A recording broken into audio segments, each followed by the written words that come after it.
Olha, a pergunta aqui é muito interessante, principalmente porque ela é origem de discussão de um problema absolutamente delicado.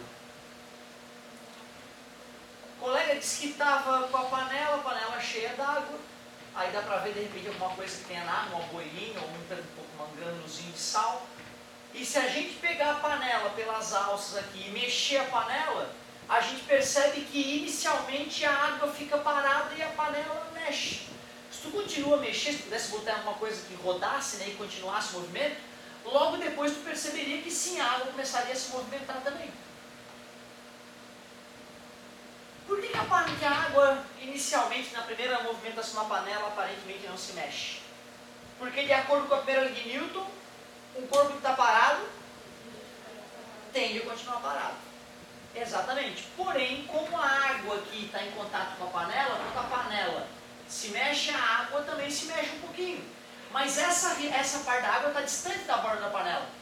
Se nós fizéssemos um risco com tinta azul aqui antes de começar a mexer, nós perceberíamos que essa região vai ter mais velocidade do que essa. Depois de algum tempo, o risco estaria assim, mostrando que essa região próxima da panela está se mexendo mais rápido. Tudo bem?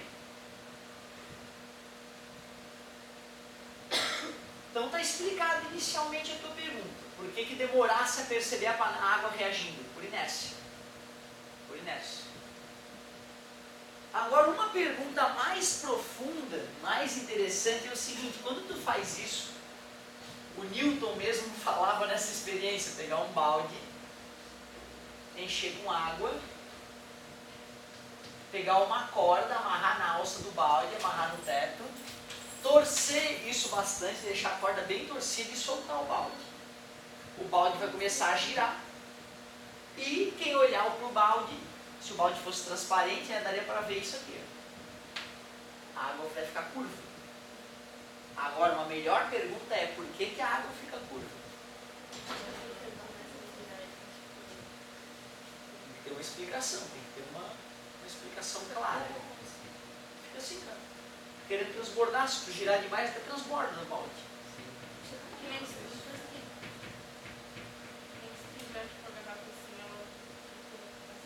Mais ou menos isso.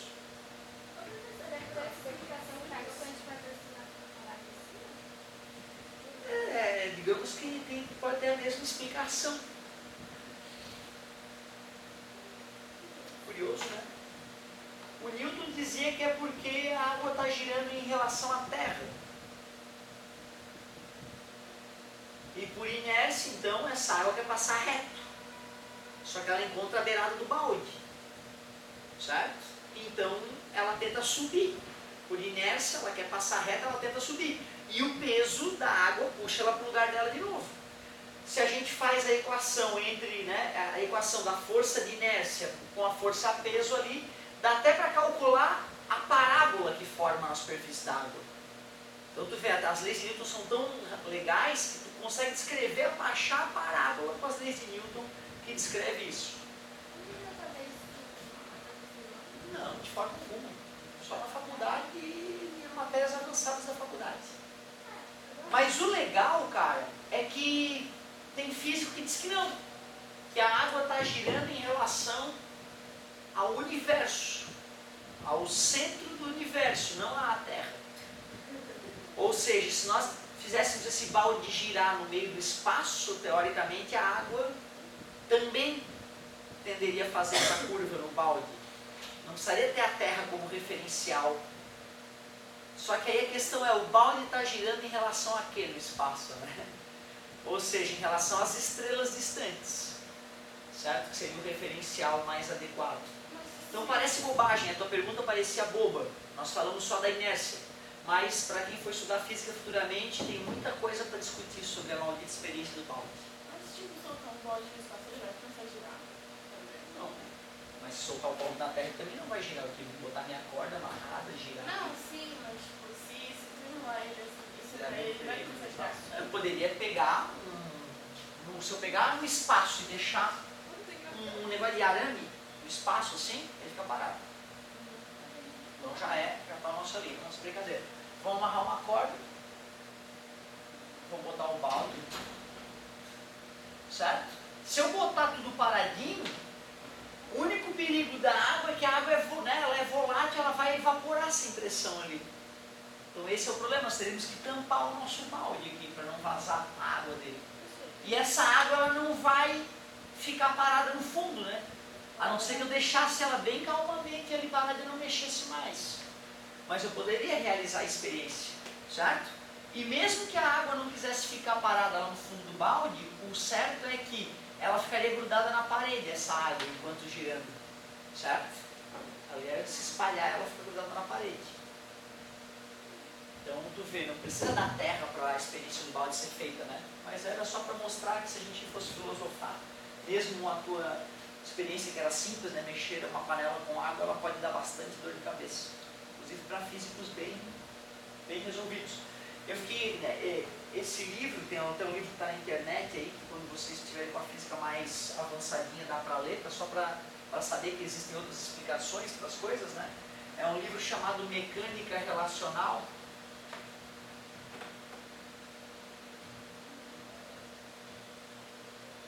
O legal desse livro é que se tu tiver física básica, tu não vai ler a parte de cálculo, tem a parte que ele prova, faz os cálculos com umas continhas que tu não vai entender, mas ele cutuca a gente sobre as leis de Newton de uma forma bem interessante, bem inteligente. É do físico da USP, dá para baixar de graça na internet esse livro. Então, ou guardar ele lá como arquivo para um dia que tiver com a física mais evoluída, tu poder dar uma lida nele. Me deixou muito desconfortável esse livro.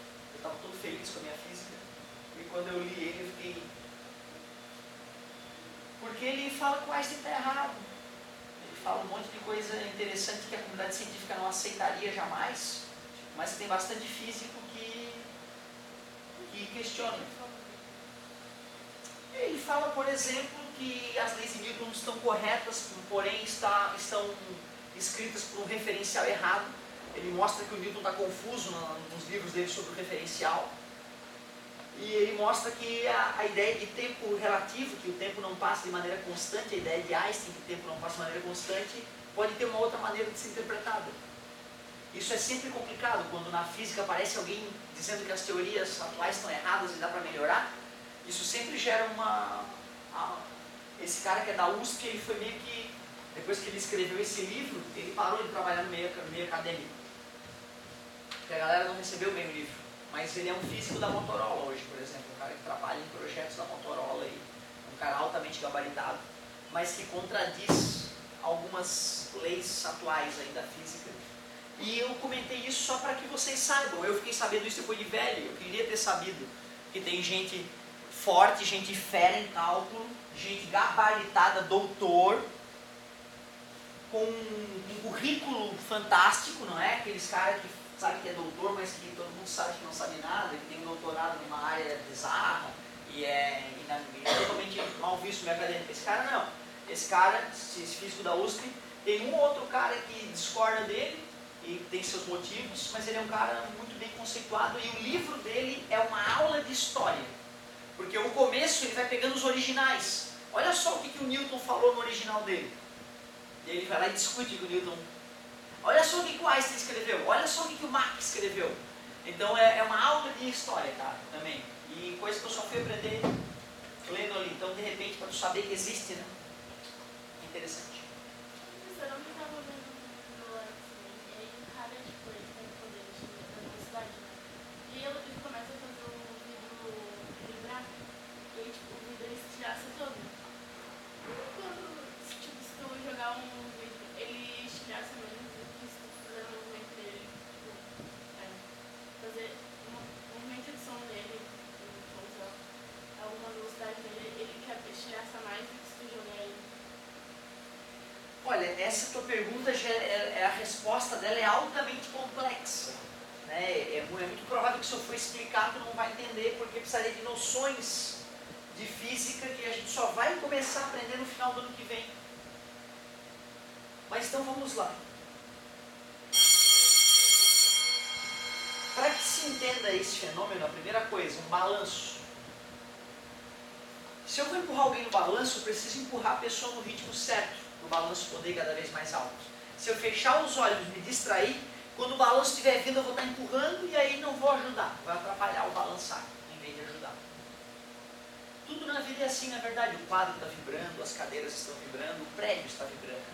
Só que a gente não pode perceber essa vibração, porque o nosso ouvido só capta vibrações de até 20 oscilações por segundo.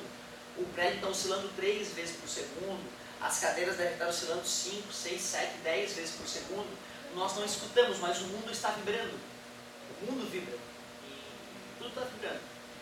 Se um terremoto começasse a oscilar exatamente na frequência de vibração do prédio, o prédio, assim como um balanço, ia começar a se planejar cada vez mais, e poderia ruir e cair.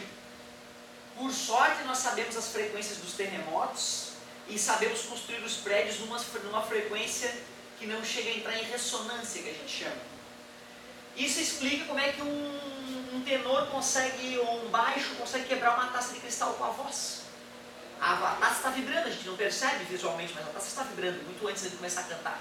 E o som é o ar indo para trás e para frente, é o ar saculejante. Ou seja, ele começa a mudar a frequência da voz dele, ele começa a mudar a frequência que o ar está vibrando. Quando a frequência do ar vibrante coincide com a frequência natural de vibração da taça, a taça começa a vibrar loucamente, que nem um balanço sendo balançado para um lado e para o outro, e rompe. Ponto 1. Ressonância é um fenômeno importante para entender a brincadeirinha que o Pavarotti gostava de fazer, de se exibir na frente dos convidados que iam na casa dele, quebrar taças com a voz. Certo? O desenho animado está errado quando bota uma menininha gritando fininho. Iiii.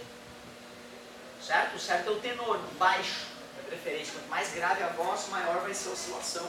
Mais lenta, mais intensa, e aí tem maior chance de quebrar. Quando eu simplesmente jogo um pedaço de vidro no chão, ele vai se laçar devido à maneira como a onda mecânica vai se propagar nele. Se cair de ponta, vai quebrar mais a ponta. Se cair chapado, pode estilhaçar mais. Quando eu pego uma chapa de vidro normal não, de preferência de cristal, é um vidro feito num processo um pouquinho diferente. Se eu botar um som para vibrar, todas as partículas do vidro vão vibrar. Na hora que atingir a ruptura, vai romper tudo ao mesmo tempo, porque o som está vibrando cada partícula, não vai ser um choque mecânico pontual.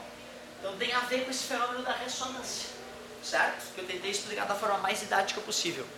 Muito obrigado pela paciência e pela atenção, na próxima a gente continua.